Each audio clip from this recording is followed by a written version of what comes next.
So, ladies and gentlemen, this sports file column will be a 3-in-1, and you have to bear with me because we're going to cover a lot of information in a short period of time.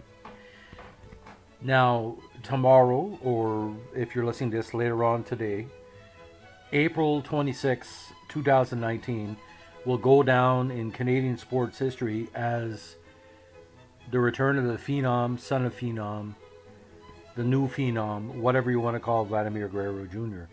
One of the best baseball prospects of the last 5 or 6 years, the son of the incomparable senior Phenom, Vladimir Guerrero Sr., who had some great seasons with the Montreal Expos before going on to California and Texas and all that. One of the greatest players ever to suit up with the Expos, probably in the top 5. His son has so many talents.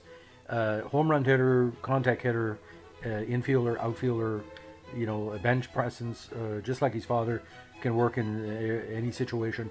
He's a phenom.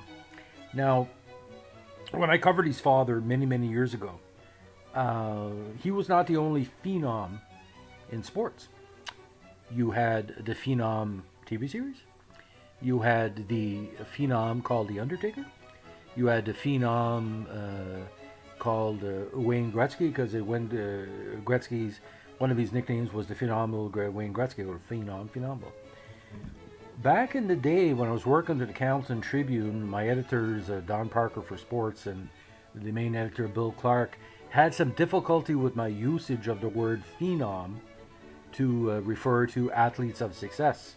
It came to a point where Bill Clark, who has his own editing style, I don't agree with 90% of his editing style, but we all agree to disagree. He's a good journalist.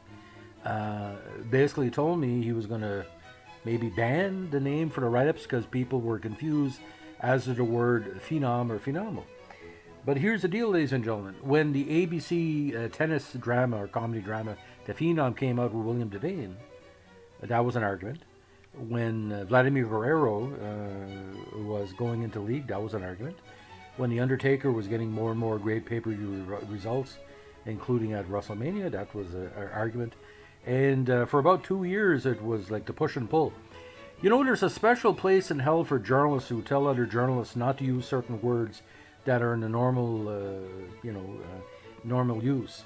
Like, for example, if I say a woman has ways of the Kardashians or is a Beyonce, that's a prideful woman, a good businessman, an all-around good person. That's not an insult. That's basically, you said, oh, that woman's like Beyonce. She got a lot on her plate. Oh, she liked the Kardashians. She liked the Jenners, Kylie Jenner, whatever. That's not considered an insult. When I called a athlete back then phenomenal or a phenom, is someone that motivated his fellow players, could motivate the fans. It was a positive. Any journalists that think that that word can be interpreted by the people as a negative word or even a slander, they're idiots. Bill Clark is not an idiot, but the problem is with Bill's editing style, he was trying to overthink stuff sometimes with coverage. And I can say this because, he's no longer editor up there. I'm retired. That's one of the few times in history when I had trouble with a journalist, besides one of the copy editors who was freaking out because he used the word brace to describe a hockey player scoring 2 goals. That's neither here nor there. But the word phenom has connotations. 2019, the biggest wrestler, pound for pound wrestler, the best wrestler to a lot of people, is AJ Styles. His nickname? The Phenomenal AJ Styles. Now, if Vladimir Guerrero Jr. can be a phenom like AJ Styles, like The Undertaker, like Gretzky, like his father, that's great.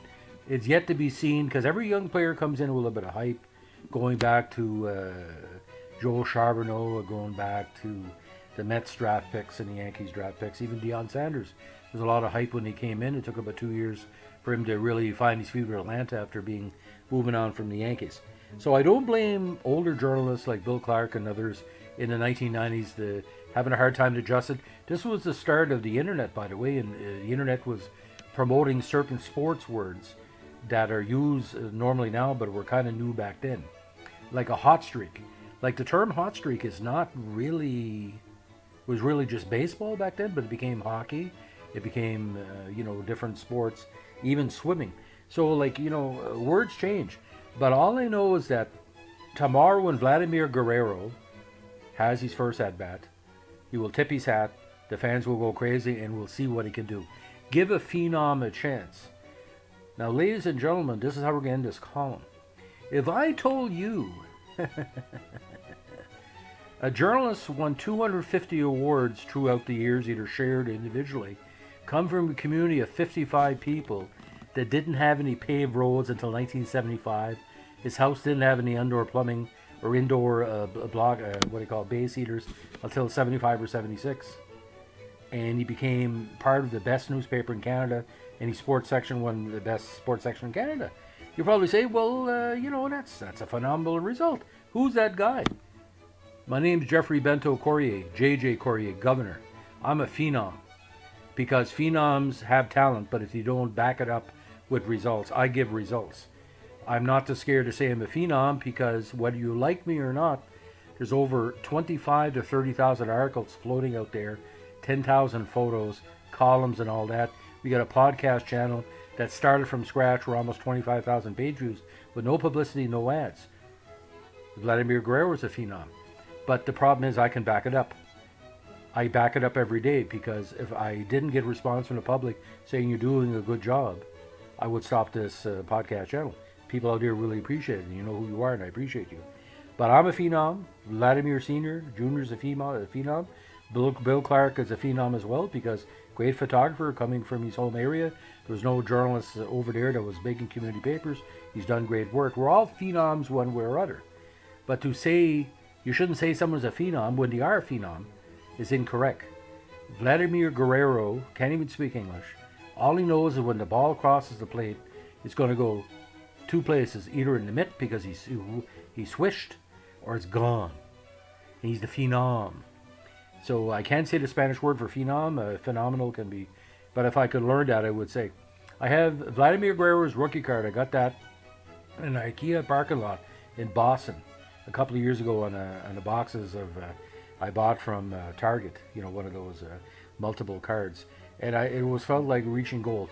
If he hits a certain level of being phenomenal, it's going to not only save the Blue Jays, it could bring Canada again to a sports level that we had with Donovan Bailey, that we had with the Olympics in 2010. This guy could be a Canadian international hero, but give him a chance to play. Don't put too much pressure on him. He's still 20 years of age. But my God, what an opportunity to see a new phenom to take the places of the older phenoms. And you got to give love to Mike Trout and Bryce Harper. They're phenoms as well. But Vladdy, my God, if Vladdy hits 40 home runs in a season with 120 RBIs, he's a new David Ortiz for sure. Because we need a good Latino superstar. He may never hit the stats of his father, but what an opportunity to watch a phenom in action. So, ladies and gentlemen, as we leave you, we can say everybody in the world is phenomenal one way or other, but there's different levels. But a phenomenal person should be celebrated, not saying tut tut, I need you at a certain level. I don't work that. I don't play that. Say like Keith Moon, the truth is you wanted to hear it, you couldn't afford it. And for the people who think I'm egotistical or whatever, damn right I'm egotistical. Because I get 75,000 readers at a Moncton Times per week, over 500,000 readers in New Brunswick through the years, millions across the globe has read my stuff, and I'm not that good. Imagine if I was a good writer. I just mimic other people. That's what makes me phenomenal. So make Vladdy phenomenal. And if you don't think there's a connection between me and Vladimir Guerrero, you don't know anything about sports journalism, because if you did, you'd be saying, it's the way it goes. So on this great Thursday, where it's a little bit break in the bad weather, we're wishing